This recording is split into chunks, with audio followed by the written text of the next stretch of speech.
안녕하십니까. 진짜 별과 함께하는 점성술 크로노사이트 주간 운세 예보 2022년 1월 셋째 주 1월 17일부터 24일까지입니다. 이번 주에는 무거운 구조들은 그렇게 많지는 않고요. 자잘한 구조들이 연속되고 있습니다. 특히 수화우 금성이 동시에 역행하고 있기 때문에 한 달 전 혹은 뭐 한 6주에서 7주 전에 있었던 구조들을 반복하고 있어요. 그러다가 이제 1월 말 2월 초에 수화우 금성이 모두 다 다시 순행으로 돌아오면서 아마 이번 주에 진행됐던 구조들을 다시 한번, 그러니까 3번 반복을 할 겁니다. 자, 첫 번째 들어오는 거는 1월 17일에 금성이 아셀라, 궁수자리 아셀라랑 다시 만나게 됩니다. 기억하시는 분이 있겠지만 작년 11월 말에 이미 만났던 구조죠. 근데 금성이 역행을 시작하면서 다시 그 도수로 되돌아오면서 다시 성립이 됩니다. 1월 17일. 자, 아셀라는 리겔이랑 알데바란하고 같이 금성이 만났을 때 연애, 결혼, 애정관계에 가장 좋은 소식을 남겨줄 수 있는 별이에요. 일종의 기회죠. 그래서 혹시라도 1월 안에 소개팅이나 선 같은 걸 잡아보겠다. 그러면 이겁니다. 딴 게 없습니다. 그래서 17일에 가급적이면 가깝게 맞추는 게 좋아요. 뭐 결국에는 주말이 낀 16일, 15일이죠. 그래서 타임로드가 금성인 분들은 꼭 이제 그 연애, 결혼 거기에 관련된 이벤트뿐만이 아니고 관광을 간다든가 놀러 간다든가 공연을 관람한다든가 약간 삶의 여가를 즐기거나 혹은 문화예술 쪽에 그런 활동, 그런 취미를 할 수 있는 그런 삶의 낙을 1월 17일 전후에 누릴 가능성이 높죠. 자, 그리고 같은 날이자 다음 날까지 화성이요. 화성이 정갈자리 꼬리, 그러니까 정갈자리의 독침에 해당하는 레사스랑 샤울라라는 별의 조합. 얘네들은 언제나 같이 나옵니다. 서로 한 45분 정도로 가까이 붙어 있고요, 환경상으로. 그래서 그 정갈자리 독침에 해당하는 별들이랑 화성이 1월 17일부터 18일까지 만납니다. 그래서 이게 독침이다 보니까 이게 좋은 쪽으로든 나쁜 쪽으로든 상당히 매콤하거든요. 상당히 깜짝 놀라면서 사람을 좀 그 몸이 달게 하는 그런 이벤트가 벌어지기가 쉽습니다. 직장 상사한테 크게 혼난다든가 혹은 정말 깜빡 잊고 있었던 그 미납 과태료나 벌금 같은 독촉장이 날아온다든가 뭐 카드 명세서 같은 것도 해당이 되겠죠. 혹은 뭐 앙심을 품고 있는 누군가한테 공개적으로 공격당한다든가 당혹스럽죠. 설마 이 사람이 이렇게까지 나를 미워할 줄이야. 뭐 이런 식입니다. 근데 독침이라는 게 또 심적으로는 꺼려지긴 하는데 현실적으로는 꼭 필요한 일, 꼭 필요한 조치를 의미하기도 합니다. 그래서 뭐 미루고 있었던 백신 접종을 맞는다든가 되게 아파서 마취를 해야 돼가지고 피하고 있던 시술이나 치과 치료 같은 걸 받는다든가 혹은 뭐 아는 사람끼리라서 마음은 불편하지만 결국에는 보내긴 해야 되는 법적인 문건, 내용 증명 같은 거 이런 거를 야 돈 갚아 뭐 이런 느낌이죠. 그런 거를 작성해서 보낸다든가 하는 불편하지만 해야 하는 일들을 이날에 하면 결과가 다른 때보다 깔끔하게 딱 떨어질 확률이 높습니다. 원래 레사스랑 샤울라란 별이 그걸 그렇게 만드는 별이거든요. 그래서 타임로드가 화성인 분들한테 좀 더 주변 사건이라기보다는 나 자신의 사건, 나 자신의 일상에 관련된 이벤트로 나타날 확률이 높아요. 자, 그리고 이번 주 조금 무거운 구조가 이겁니다. 목성이 1월 18일에 남쪽 물고기 자리 알파성인 포마라우트랑 정확히 만나는 게 1월 18일 저녁이에요. 근데 목성은 외행성이죠. 느리죠. 그러다 보니까 포마라우트의 영향권을 생각했을 때 15일 오후부터 21일까지가 이 목성 포마라우트 회합의 영향권이라고 할 수가 있습니다. 포마라우트는 되게 뭐라고 그럴까 로맨틱하고 낭만적이고 그런 환상적인 별일 것 같은데 생각보다 되게 흉성이에요.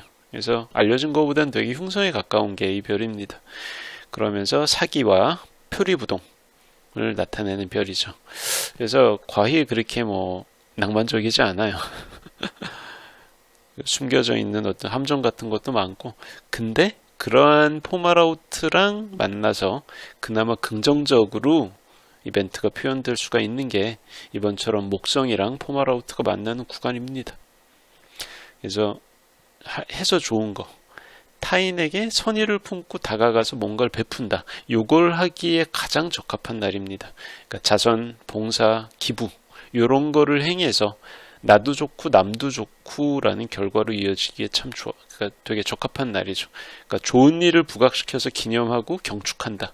이런 어떤 행사 같은 걸 진행시키기도 좋고요. 혹은 뭐 평소 가지 않았던 약간 불편할 것 같아서 혹은 힘들 것 같아서 안 가던 그런 낯선 지역에 왕래를 하거나 뭐 여행을 가기에도 적합한 날입니다. 근데 타임로드 목성인 분들이 약간 조심할 게 있어요. 뭐냐 하면은 이날은 나도 착하고 남도 착하고 내가 하면 모든 게 다 잘 될 것 같고 내가 하는 게 되게 의미가 있을 것 같고 약간 종교적인 그런 느낌 있잖아요. 남들이 봐서는 야, 너 힘들겠다. 희생과 봉사를 하니까. 근데 내가 나의 삶의 의미 같은 걸 여기에 찾을 수 있을 거야 라는 강력한 열망 같은 게 있는데 근데 여러분 경험 있는 분들은 아시겠지만 이게 그렇게 오래 안 가거든요. 그리고 사람 마음이 그렇게 단단하지가 않아요.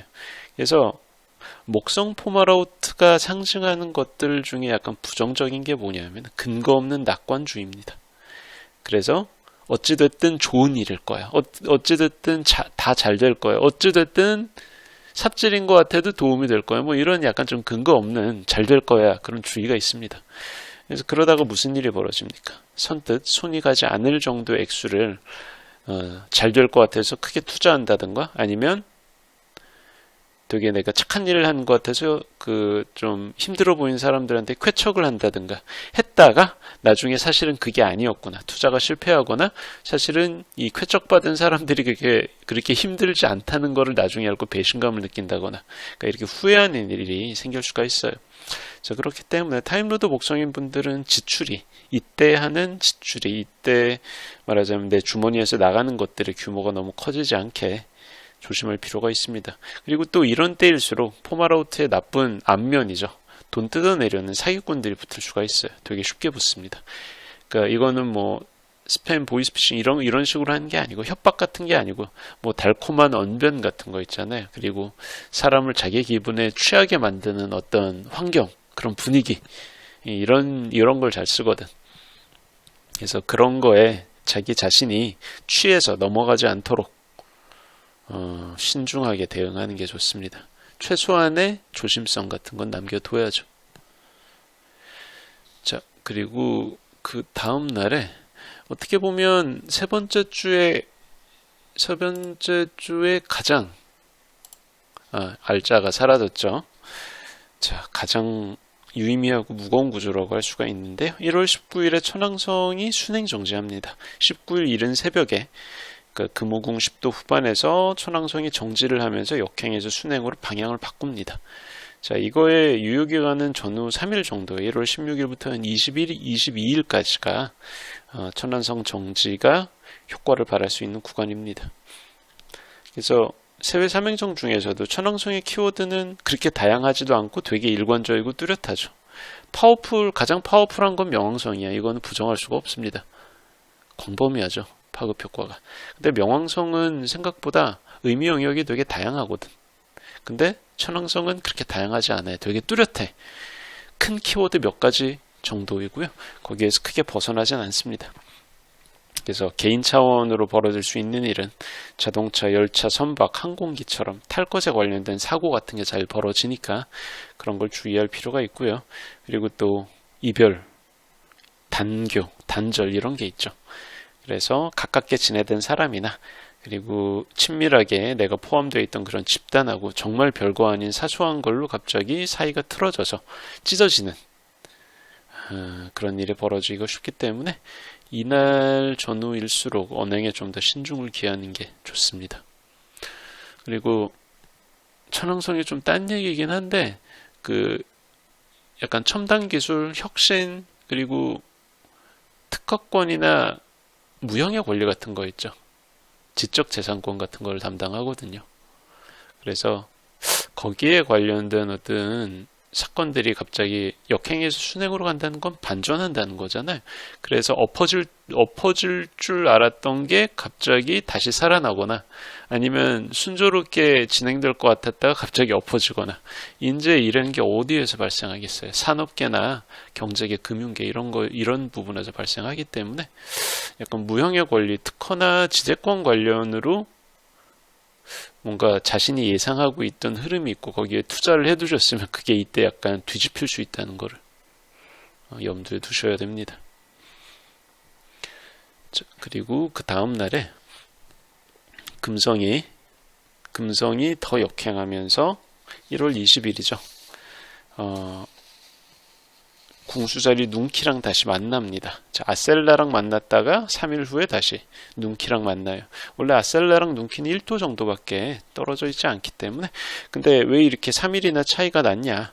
금성이 순행정지 29일이거든요. 순행정지를 앞두고 점점 느려지고 있어요. 이때는 속도가 늦기 때문에 약간 시간차를 두고 만나게 됩니다. 그래서 이날은 뭐 이런저런 기회를 통해서 만나게 되는 사람들이나 이날 접하게 되는 집단 자체가 앞으로 알고 지내면 좋을 가능성. 그러니까 뭐 이렇게 표현하면 좀 그렇지만 인간관계나 인맥 같은 것도 일종의 장사에 비할 수 있습니다. 그래서 지금 당장은 알 수 없지만 나중에 많이 남는 장사가 있을 수 있고 믿지는 장사가 있을 수 있고 완전히 개박살나는 매몰 비용이 될 수 있어요. 와, 이런 개쓰레기 같은 놈한테 내가 이렇게 내 시간과 인생을 들였다니 이런 배신감 느껴지는 그런 인간관계도 있잖아요. 자, 근데 이렇게 궁수자리에 눈키랑 금성이 만났을 때 교류했던 사람들은 앞으로도 순조롭게 서로 호의를 주고받을 수 있는 관계가 쭉 이어질 확률이 높습니다. 그래서 호의든 인맥이든 목적이 용도가 무엇이든 간에 평소부터 좀 친교를 나누고 싶고 친해지고 싶은 그런 사람이 있으면 이날 직접 만나거나 못 만나더라도 뭐 평소에 하지 않았던 좀 긴 연락을 하거나 전화를 건다든가 어쨌든 그런 식으로 약간 여지를 남겨두는 게 좋습니다. 자, 그리고 그날부터 자, 1월 22일부터 24일까지 수성이 차례대로 답이, 태양, 알타일이랑 만나요. 자, 수성은 지금 빠르게 역행하고 있죠. 그래서 22일에 항성 답이랑 만나고 23일에 보병궁 태양이랑 내합을 이룹니다. 인페리어 컨정션이라고 해서 정확히 말하면 컨정션이라기보다는 대립가에 가까워요. 점정수를 아시는 분들도 잘 납득이 안 가겠지만 그렇습니다. 행성의 위상상 이거는 외행성이 태양하고 대립각을 맺는 거랑 거의 비슷하기 때문에 그러니까 역행하는 내행성과 태양의 만남이라는 건 회합 같아 보이지만 사실은 대립가에 가깝다는 거. 어쨌든 그래요. 복잡한 얘기는 이 정도로 두고 그리고 23일 이어서 24일에 항성인 알타일이랑 수성이 다시 만납니다. 자, 얘네들 지난달에 다 만났던 애들이죠. 지난달이 뭐야? 올해 초에, 이번 달 초에 이제 만났던 애들인데, 이게 근데 좀 그렇게 아름답지가 않아요. 타임로드가 수성인 분들한테 22일부터 24일까지 3일간은 바빠 죽겠는데 발목을 붙잡고 늘어지는 일종의 늪 같은 기간이 될 수가 있어요. 뭔가 처음에는 일이 되게 잘 풀릴 것 같아서 신이 나는데 갑자기 생각도 못했던 큰 장벽이 나타나서 내가 계획했던 진행 방향이 싹 다 가로막히는 그런 일이 벌어질 수가 있습니다. 그래서 타임로드가 수성인 분들은 이때 일이 진행되는 과정에서 계획을 내가 갑자기 급하게 수정해야 되는 그런 상황을 겪게 되기가 쉬워요. 그러니까 이때 필요한 게 뭐냐? 유연성입니다. 그러니까 초안 자체가 나의 계획 초안이 되게 완벽하기 때문에 이게 비가 오나 눈이 오나 무슨 일이 있어도 밀어붙이겠다. 왜? 나는 옳으니까. 내 생각이 맞으니까. 이런 식으로 고집을 부리면 오히려 시간하고 자원을 잡아먹게 되고 기회를 놓칠 수가 있거든요. 그래서 이때는 그런 고집과 의지보다는 자존심을 버리고 기민하게 이거 안 될 것 같아. 그럼 바로 방향을 트는 유연한 임기응변 같은 게 이 1월 셋째 주 말에는 좀 필요할 것 같습니다. 자, 크로노사이트 주간 운세보 2022년 1월 셋째 주 이야기는 여기까지 하겠습니다. 감사합니다.